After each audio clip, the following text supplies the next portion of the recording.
Hi guys, welcome back to Sacred Vedic Astrology. My name is Samantha and I'm so blessed and so lucky to be a professional Vedic sidereal astrologer. So, I saw this video that was going around on the internet and I saw this Instagram reel about it, and it was this speech that Timothee Chalamet did when he won an award, and he was talking about the power of wanting to be one of the greats and how important it was for him to be one of the best. And it was so interesting because in my mind, I was like, oh, this man has either an exalted Saturn or Saturn in its own sign, and I bet anything that he has Saturn on his ascendant or Saturn aspecting in his ascendant, all right? So I'm thinking this in my mind, and I'm like, all right, well, let's see if we have his, Rodden data birth time and how accurate it is. Turns out we have AA level accuracy for his birth data, which is the most beautiful thing you can see as an astrologer. When you see that someone has AA level birth data, let's go. All right, it's the best thing to see because then we can do really in-depth chart analysis. So, I was thinking in my mind, okay, Timothy has to have either an exalted Saturn, really strong Saturn, and it's going to be aspecting his ascendant, or it's going to be in a Kendra angle house. 1, 4, 7, and 10, the house is a power. And then I pull up his charts, and he has Saturn in Aquarius in the 7th house, which makes actually a Mahaprasha Yoga, which means he has Saturn as one of his strongest planets in Vedic astrology. All right, and it's in his 7th, aspecting his 1st directly by opposition, which remember, in Vedic astrology, conjunctions and oppositions are both in 100% power aspect-wise. So I actually nailed an exact placement that he has astrologically. I was even impressed by myself in that moment. I was like, wow, you got that, girl. Because in my day-to-day life, I'm pretty good at guessing like very specific astrological energies, which I'm not just talking about someone's sun sign. That doesn't mean anything to me in astrology. Like the sun sign is such a minute aspect of astrology, right? But I can tell when someone has strong Saturn energy, Saturn exalted, Saturn aspecting their ascendant. I can tell when someone has strong Jupiter energy, Jupiter exalted, Jupiter on their ascendant, etc.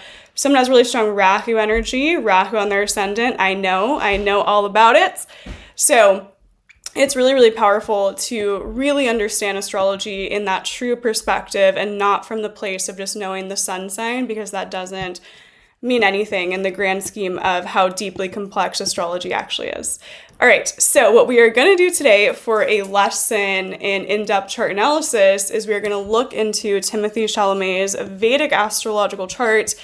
And we're going to go really deep. We're going to do a really deep dive into his astrology because he has that really strong Saturn Mahaprasha Yoga, all right, which means that he's all Saturn, right? I've made a video on this before where the 5 yogas of great men, or the Mahaprasha yogas in Vedic astrology, will show that someone is all about that planetary energy, okay?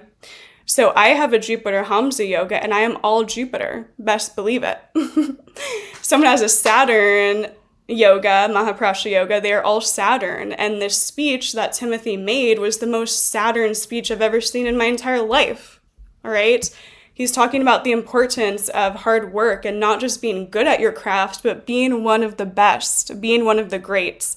That is Saturn. That is Saturn energy, all right?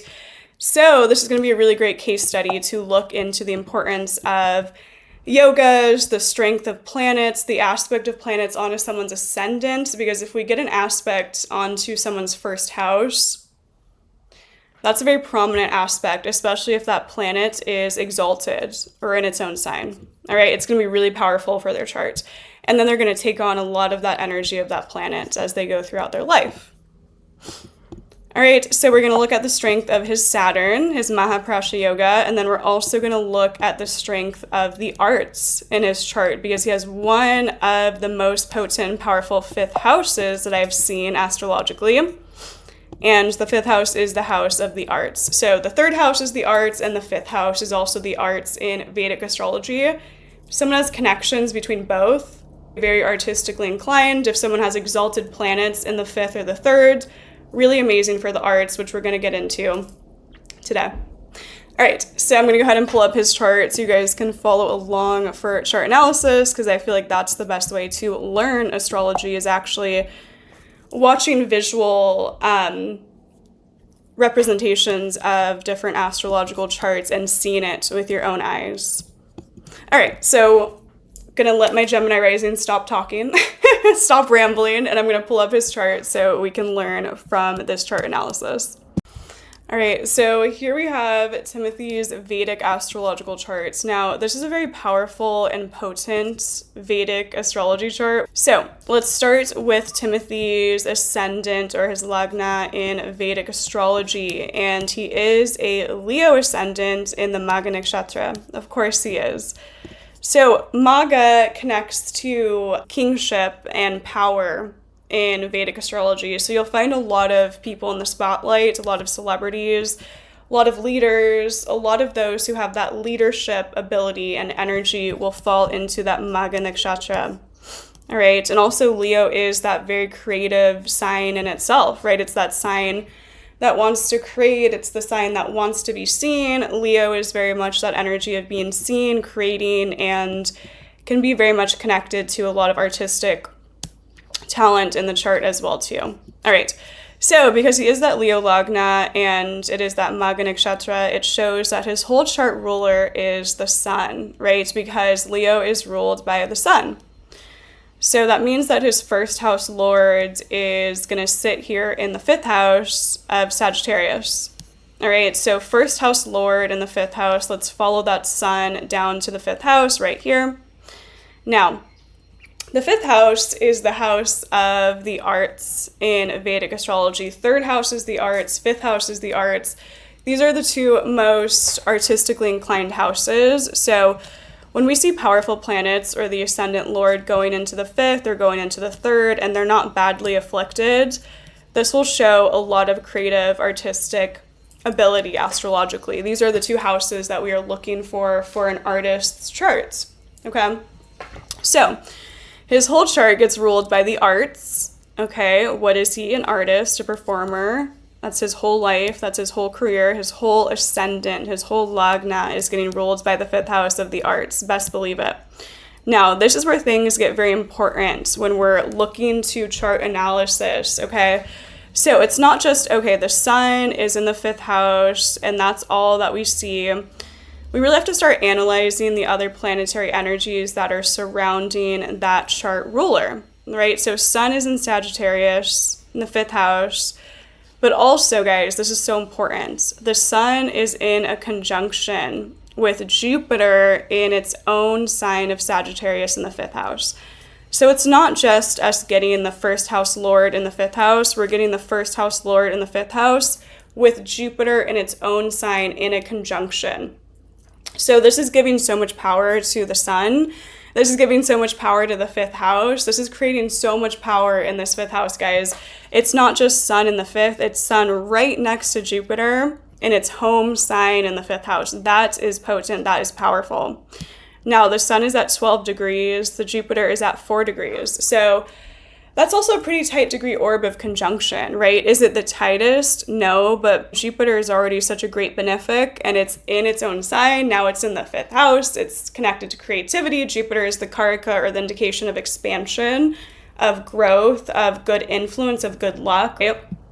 So we're getting a really strong Jupiter in conjunction with his sun, which shows leadership, the ability to be seen in a tight conjunction in that 5th house of the arts and of creativity. So that is so, so powerful. I can't even emphasize that enough. It's not just the first house lord in the 5th on its own. It's right next to Jupiter in its own sign. Okay? Very, very powerful.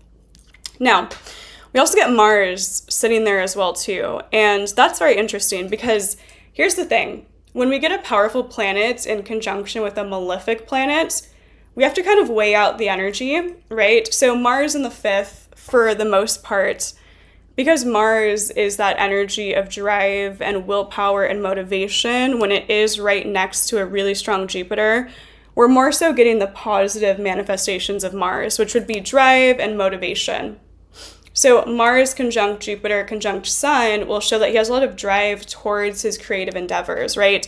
It's not just the chart of like an artist who sits at home and paints all day and it's just like la la la la, right? If we get a really strong Jupiter and then the Sun is there, which is our expression, our ability to be seen, that's the solar energy, and then Mars is there. Mars is our willpower, Mars is our drive, Mars is our ambition.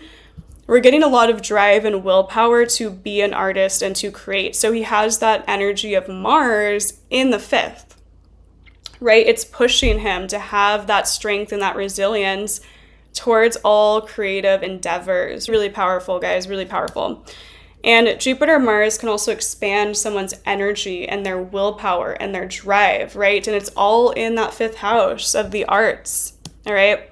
5th house is also purva punya, or a good past life karma in Vedic astrology. So actually having a powerful 5th house means that he has accumulated some powerful good energy from past lives that is getting paid back to him in this lifetime. So a really strong Jupiter in the 5th will show us, and the 1st house lord in the 5th house, is he's done a lot of good deeds in his previous lifetimes, and now he is having success. He's having good energy because of it. That's the 5th house in Vedic astrology. All right. 5th house is also our sense of purpose, right? So I remember one of my Vedic teachers, James Braha, told us that if someone has a strong 5th house, they have a strong sense of purpose. They have a strong sense of what they're meant to do in this lifetime, right? Some people have that sort of wavering energy. I don't know. Why am I here? What am I meant to do? If someone has a really strong 5th house, they're very solid in their purpose and their path, because the 5th house is that house of destiny. It's that house of, oh, I understand what I need to do in this lifetime because of my past lifetimes, and I've accumulated good karma because of it. That is the 5th house, or purva punya, in Vedic astrology. It's really powerful for someone to have a powerful 5th house. All right.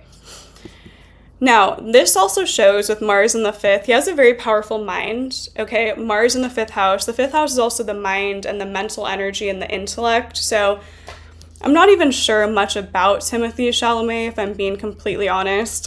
Like, I don't really follow celebrity culture. I don't really care that much, but I would assume with Mars in the 5th, conjuncting Jupiter in its own sign, conjuncting the Sun, he would be very intellectual as well, too. He has a strong mind. He has a strong intellect. So Mars in the 5th can actually give a lot of intellectual ability, where someone's mind is very sharp and it's very powerful. So you guys can let me know about that down below, because Lord knows I don't know anything about it. Don't really care, to be completely honest. But I'm sure he has really strong, really powerful mental capacity as well, too. He's pretty intellectual with Mars in the 5th next to a strong Jupiter in Sagittarius. All right, and it's Jupiter's expanding, so it's expanding that mind, expanding that sort of mental energy and ability as well, too. And Mars in the 5th can also give some technical ability. So people with Mars in the 5th house can be good with like computers, technology, things like that as well, too. All right, so that is that really powerful 5th house, Jupiter in its own sign in the 5th house, purva punya, good past life karma, creativity, the arts, really, really powerful. The sense of destiny, he has a strong sense of destiny, strong sense of drive, strong sense of purpose in this lifetime, which is really important because most people don't. You know, when you meet someone who has that very strong sense of what they're meant to do, there's so much power and so much beauty in that, right? And the speech that he was sharing, and I only saw snippets of it, but he was talking about like, no, this is my purpose. I want to be one of the greats. I want to be remembered as an artist. Guys, that is the 5th house, the house of destiny, the house of knowing your destiny and knowing your path. Best believe it. All right. 3 planetary energies there. So powerful, so strong. Now, let's hop over to his 6th house of Capricorn, all right? So now we're getting another creative aspect astrologically, all right? So we have that really strong Jupiter in the 5th, really powerful. Now we're hopping over to the next house over, and we're getting another creative indication astrologically. We're getting Venus, the Karaka, or the indication of the arts, conjunct Mercury. Venus with Mercury is a conjunction, a planetary energy when they come together that can already indicate the arts, okay? Because Venus is the karaka for the arts, for all things beautiful, all things sensitive, all things artistic. It's really that artistic energy in the chart, and it's conjunct Mercury, right? Which Mercury is our mind, it's our intellect. So when someone has a Venus-Mercury conjunction, that's already creating a lot of creativity astrologically because the mind is coming together with Venus, so they think in this very creative way, right? Their mind is always going to those creative places. And Mercury with Venus can also show us as well, too, that someone is a gifted creative writer. So again, I don't know about this. Let me know down below. But usually Venus-Mercury conjunctions will give us charts where they can be gifted with creative writing. So I'm not sure if he's like written scripts before, if he wants to be a writer eventually, but Mercury with Venus will give creative writing talent as well too. Now, this is in his 6th house. So the 6th house is the house of daily routine. It's the house that connects to our daily work. All right, we're getting Venus, the karaka for the arts, and then we're getting Mercury, the karaka for the mind and the intellect, in conjunction in the house of daily work. All right, what is his daily work? Being an artist. I mean, it's that specific in astrology, in Vedic astrology. Yes, it is. All right, so we get that Venus-Mercury conjunction in the 6th house of his daily work. All right, now the 6th house is also an Upachaya house, so it gets better with time, right? So his mercurial Venus energy will get well developed as he's getting older as well too, because it gets better as someone develops more. So again, I'm not sure if he's written anything yet, if he's written books, if he's written scripts, but with Venus Mercury conjunct in the Upachaya house, I would predict that eventually he is going to go into writing, creative writing. Maybe he'll write a film, maybe he'll write a role for himself, maybe he will write a script, maybe he'll write a book, an autobiography, something of that nature with Venus Mercury conjunct in the 6th house, Upachaya house. All right, so there's the arts, there's all the creative talent, there's all the creative ability twice, right? We see it twice, not just once, but twice. Now, let's hop over to his really strong Saturn in the 7th house of Aquarius, because this is what sparked this whole video. Is I just saw that speech that he did, and I was like, my goodness, like this screams Saturn in its own sign, right? And here we have it. We have Saturn in its own sign, all right?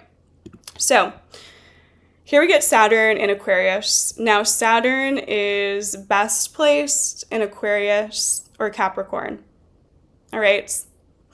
Saturn is so strong in Aquarius, and it's also in a Kendra angle house. So because it's in its own sign, it's in a Kendra angle house, which the Kendra angle houses are houses 1, okay, house 1, house 4, house 7, and house 10.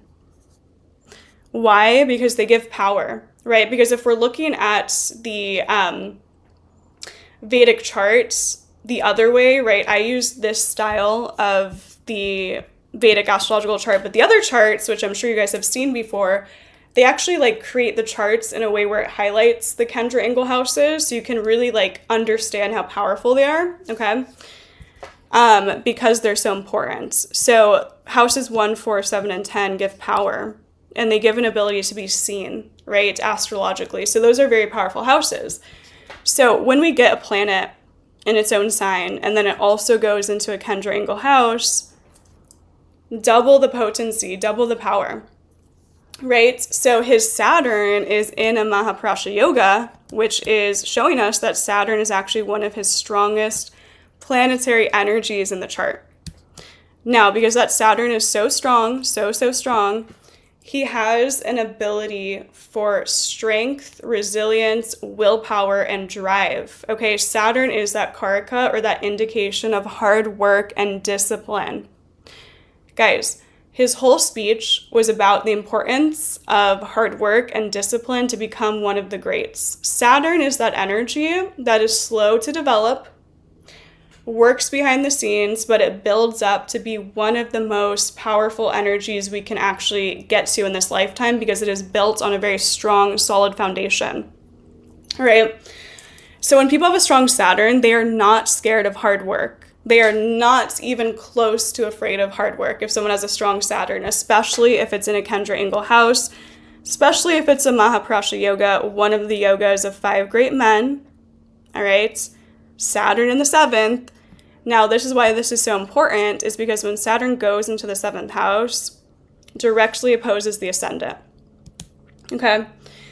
So we're taking all that strong Saturn energy, and it is aspecting the ascendant of how he comes across, how he presents himself to the world, how he, expresses himself, shows up in the world. So he shows up in the world in a Saturn in its own sign way, which is strength, which is willpower, which is hard work, guys. If there's one way that I could explain Saturn, it is hard work, duty. Doing your duties in this lifetime and not being lazy about it is Saturn energy, all right? So he's very much Saturn in this lifetime, and that speech was the most Saturn speech I've ever seen. Like, I was actually laughing, and I was like, you have to be joking. Like, I've never seen something so Saturn in my entire life. All right, so it goes on to his ascendant. Now, Saturn the 7th is also interesting because the 7th house is the house of like business partnerships, connections, relationships, marriage. So I would say for Timothy, he should wait until after his Saturn return to get married, which is actually ending for him very soon because he has Saturn in Aquarius. So he's actually been going through his Saturn return, right, these past 3 years. And this actually shows us, guys, the power of a Saturn return, or the power of Saturn when it is well used, right? Because he's actually reached some of his highest places success-wise during his Saturn return. Now, this is important to note because he is so Saturn by nature. It comes very naturally to him to go through his Saturn return. He's going to show up. He's going to do the hard work. He's going to do the behind-the-scenes work, etc., etc. So that Saturn energy, when it comes back to its natal placement and that return happens, it's pretty natural for him energy-wise, right? He's not scared of hard work. He's not scared of discipline. He's like, this is just another day in my life. That's because he has such a strong Saturn energy. So his Saturn return has actually brought him a lot of success, right? I do think, however, when Saturn hops out of his 7th house, which is the house of relationships, he's going to realize that he's learned some sort of lesson around relationships and connections, and he might feel like it's not really the thing for him going forward. So we'll see about that one, right? We'll see about that. But the Saturn return has been a time period for him of great recognition and great reward, right? Which is a beautiful sort of lesson in how to work with Saturn. Because if you work with Saturn, you get blessings like you wouldn't even believe, right? Because you've done really hard work, okay? So that's his strong Saturn, came back to the return sign these past couple years, and he's had some of the most heightened success and recognition during the Saturn return. And he's been feeling that Saturn energy in his speech because he's going through that Saturn return, all right? So this is very interesting as well, too. We get K2 in a tight, well, it's actually not a very tight conjunction. K2 with the moon in the 8th house. So K2 rules film, photography, television. Moon is our mind, our emotional nature. So, we see that connection of his emotions with K2, which is that film, photography energy, but also moon when it comes together with K2. I've spoken about this a little bit before, but it creates this energy where someone is a little bit detached at times emotionally. So it's kind of this energy for him where he's so focused and he's very driven. This is one of the most driven charts I've seen astrologically. Mars with a strong Jupiter in the 5th house. Mars conjunct the sun. At Makaraka is Mars as well too, which I just realized. So his highest degree planet, or his sole purpose planet, is actually Mars, which is all about drive and willpower and strength. Saturn in a Mahaprasha yoga in the 7th, aspecting his ascendant. He is very driven, very, very driven for success, all right? But this is interesting with the K2 moon aspect in the 8th house. He's also kind of emotionally detached at times, and I think for him, he can be very sort of able to cut things out when they don't serve him anymore. So there is like this aspect of him astrologically that he's so driven, he's so success-oriented that if things don't serve that, he's very able to just cut it out and cut it off with the moon K2 in the 8th house as well too. So kind of interesting to see that energy, right? He has some emotional detachment with that conjunction, and it's in Pisces as well too, which is very interesting. And actually, he's about to go through his Sati Sati, so he's coming out of his Saturn return and going into Sati Sati in the 8th house. So that'll be interesting. So yeah, Moon Ketu is very much this energy where people are a little bit spacey, they're a little bit not so connected with their emotional nature at times. So for him, there is some feeling where people can experience him in a way where they don't always feel his full range of emotions in personal connections and personal relationships, where he can give that to his art and really give that away creatively. But I can bet you guys in his daily interactions, he's not always so emotionally open and so emotionally available with that Moon Ketu conjunction. All right. So now this is also very interesting. So his 10th house of career and public image gets ruled by Venus. Back to that 6th house, right? 10th house Lord in the 6th house, Venus-Mercury conjunction. So his whole career is ruled by Venus, which is the karaka, or the indication of the arts as well too, right? And then Venus is conjunct Mercury, so we get 2 benefics in the 6th house of daily work. All right, so with that Mercury, Venus in the 6th, 2 benefics in the 6th house. All right. Now, this is another very interesting aspect of his Vedic astrology chart. Let's go over to his D9 Navamsha. So he actually has Ketu in the 10th house, which we might think, okay, Ketu in the 10th house is metaphysical, spiritual career, question mark, but Ketu in Vedic astrology actually connects to film, photography, and television. So I've actually been analyzing multiple charts, and I'm going to do more of a case study on this soon, but I've been seeing multiple charts where very famous actors or celebrities have Ketu in the 10th, where they're on film and television, because that's actually what Ketu connects to. So we get that influence of film, photography, television in the 10th house in the D9 Navamsha, and then it actually happens to get disposited by the 12th house. Okay, so 10th house Lord in the 12th house. 12th house is also film, photography, and television. And then we actually get Venus conjunct Jupiter conjunct Saturn in the 12th house. And in that 12th house, we get Venus in its own sign of Pisces. All right, so we get a really strong 12th house for film, photography, and television. Even to this day, Vedic astrology still makes me laugh, where I'm just like, how is it that specific? I don't know. All right. But we get that 10th house Lord with Ketu in the 10th, film, photography, television goes into the 12th house. We get Venus in its own sign in the 12th house of film, photography, television. And it's conjunct Jupiter, the great benefic. So we get 2 benefics in the 12th house, which is connected to his 10th house. All right.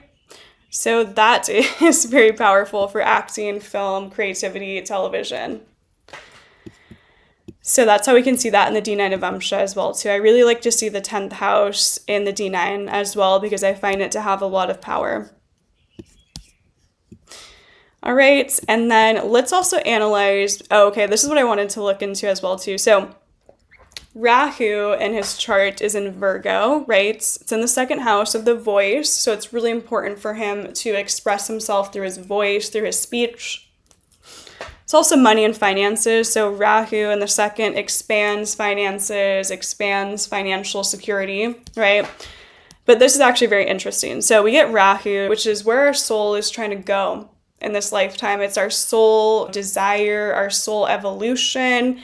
Ketu is the past evolution. It's what we've already done in the previous lifetimes, okay? But Rahu is where our soul gets very lit up and very activated in this lifetime. A lot of people, it's very interesting, okay? If someone has a strong sense of, again, purpose and destiny, for example, a strong 5th house, they'll go towards their Rahu energy very naturally, all right? If someone doesn't have a strong sense of destiny or purpose, and they don't really understand why they're here, what they're meant to accomplish in this lifetime, they might go more towards their Ketu, and then they start realizing that they don't really get fulfilled by the Ketu energy astrologically, right? So if someone is pretty in touch with their purpose, they will naturally understand that they have to go towards Rahu. So this is a chart where I would say he already understands his Rahu energy because he has such a strong 5th house. All right. So we get Rahu, which is this evolution, this lifetime, what we're learning about, what we're meant to go towards in this incarnation, all right, where our soul gets lit up the most.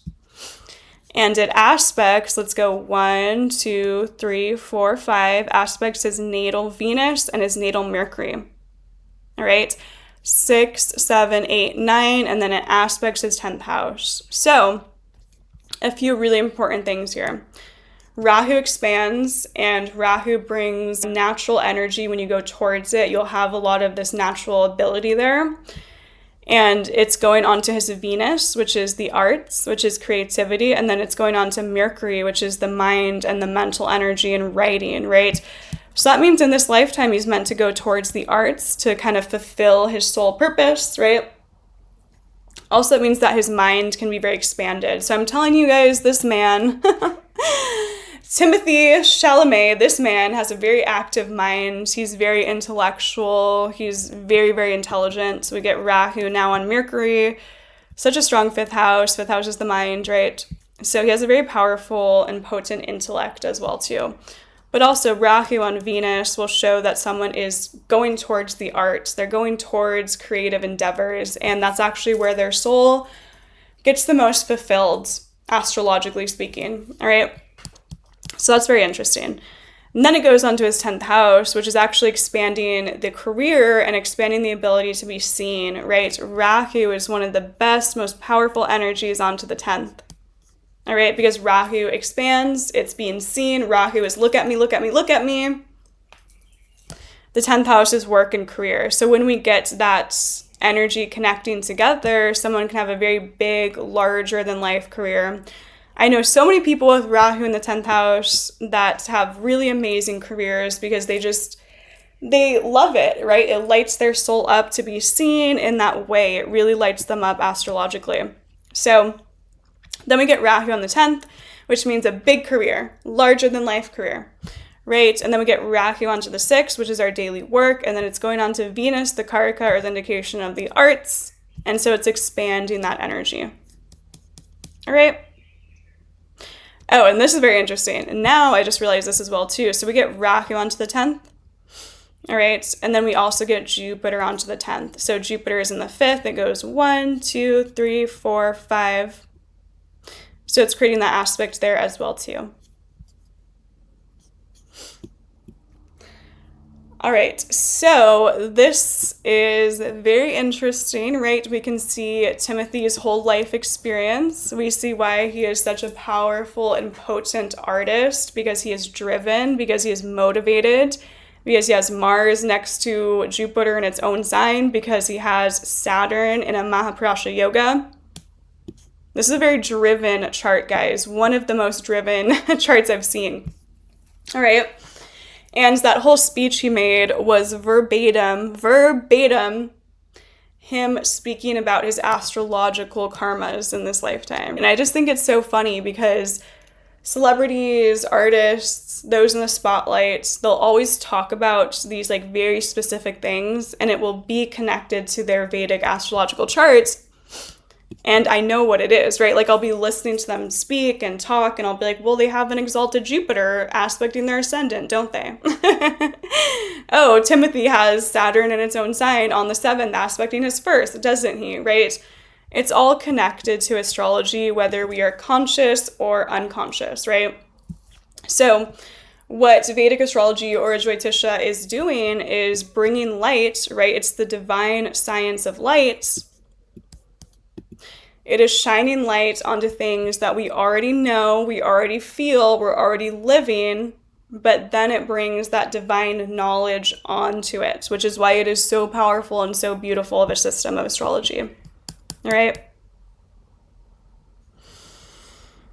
All right, I hope you guys enjoyed this analysis into the strength of Saturn and how that's going to give someone this desire and drive to work really hard and to really have that big career in this lifetime. If someone has a strong Saturn, they don't just want to have this very, I'll dabble in it once in a while, right? Saturn is the energy of I am driven, I'm putting my all into it, and I want to be one of the best at it. That is Saturn.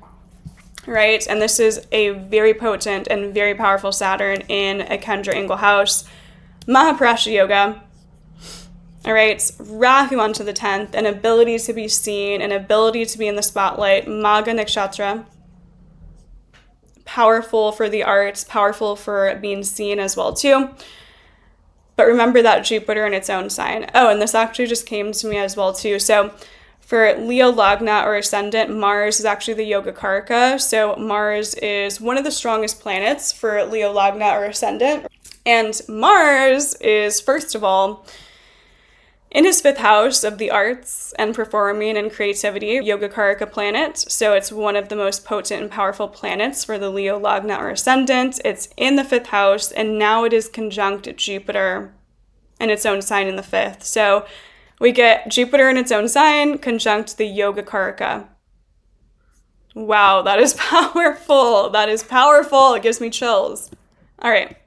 And Dasha-wise, when Timothy goes into this Mercury-Jupiter Dasha sequence 2026 to 2029, that's going to be very powerful because he has that strong Jupiter in its own sign in the 5th house.